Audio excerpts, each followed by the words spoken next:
Welcome to Indian authentic recipe. நான் உங்கள் கௌரி சங்கரி. இன்றைக்கி நாம் கல்லீரல் மற்றும் சிறுநீரகத்துக்கு பலம் தரக்கூடிய வெள்ளை பூசணியை பயன்படுத்தி எப்படி ஒரு அருமையான கூட்டு செய்கிறதுன்னு பார்க்கலாம். அதற்கு முன் இதுவரை நமது சேனலை சப்ஸ்கிரைப் பண்ணாதவங்க சப்ஸ்கிரைப் பண்ணிவிடுங்க. வீடியோக்களை தெரியுற பெல் பட்டனை மறக்காமல் கிளிக் பண்ணிவிடுங்க.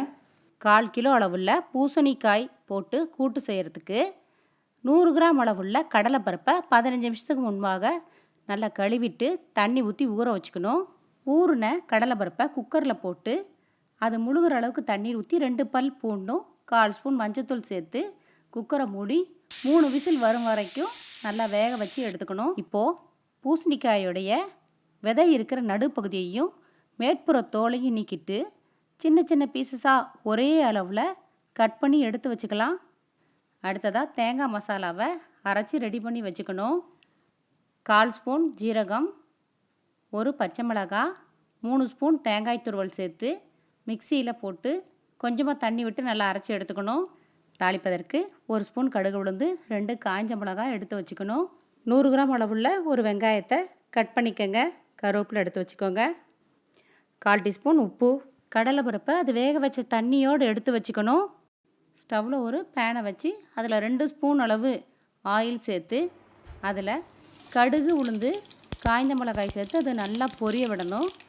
அது நல்லா பொரிந்த பிறகு தான் வெங்காயம் கருவேப்பிலையை சேர்க்கணும். வெங்காயத்தை அப்படியே வதக்கிக்கலாம். ரொம்ப வதக்க வேண்டிய அவசியம் இல்லை, கொஞ்சமாக வதக்கினாலே போதும். வெங்காயம் வதங்கின பிறகு அதில் கட் பண்ணி வச்சுருக்க பூசணிக்காயை சேர்த்துக்கலாம். பூசணிக்காயை சேர்த்த பிறகு அப்படியே எல்லாம் நல்லா மிக்ஸ் ஆகிற மாதிரி கலந்து விட்டுறணும். இப்போது வேக வச்சு எடுத்து வச்சுருக்கிற கடலைப்பருப்பை இதோடு சேர்த்துக்கலாம். தண்ணீர் குறைவாக இருந்தால் 1/2 டம்ளர் அளவு தண்ணி சேர்த்துக்கோங்க. இந்த காய் நல்லா குழைய வேகணும். அதற்காக மூடி வச்சு 10 நிமிஷம் நல்லா வேக விடணும். இந்த வெள்ளை பூசணிக்காயை திஷ்டிக்கு மட்டுமே உடைக்கிற சாதாரண காய் நினச்சிடாதீங்க. இதில் அதிக அளவு மருத்துவ குணம் நிறைஞ்சிருக்கு. வெந்திருக்கான்னு பார்த்துடலாம். எடுத்து கிளறி விட்டு இந்த காயை கையால் அப்படி நசுக்கி பாருங்கள். நல்லா வெந்திருக்கு, போதும். எப்போவுமே காய் வெந்த பிறகு தான் தேங்காய் சேர்க்கணும், இல்லைனா காய் வேகாது. இப்போ தேவையான அளவு உப்பு சேர்த்துக்கலாம். தேங்காய் சேர்த்து நல்லா மிக்ஸ் பண்ணி விட்டுட்டு 2 நிமிஷம் அப்படியே ஸ்டவ்லேயே வச்சுருங்க.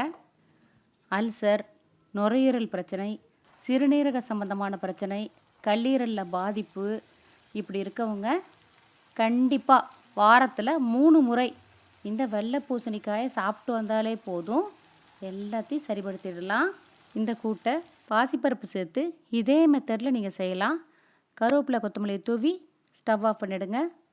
சூடான சாதம், அதோட வத்த குழம்பு, புளிக்குழம்பு, காரக்குழம்பு, இதுபோல் புளிப்பு காரமாக இருக்கிற குழம்பு எதுவானாலும் ஊற்றிக்கிட்டு அதற்கு சைடிஷாக இந்த கூட்டை வச்சு சாப்பிட்டிங்கன்னா சாப்பிட்டுட்டே இருப்பீங்க.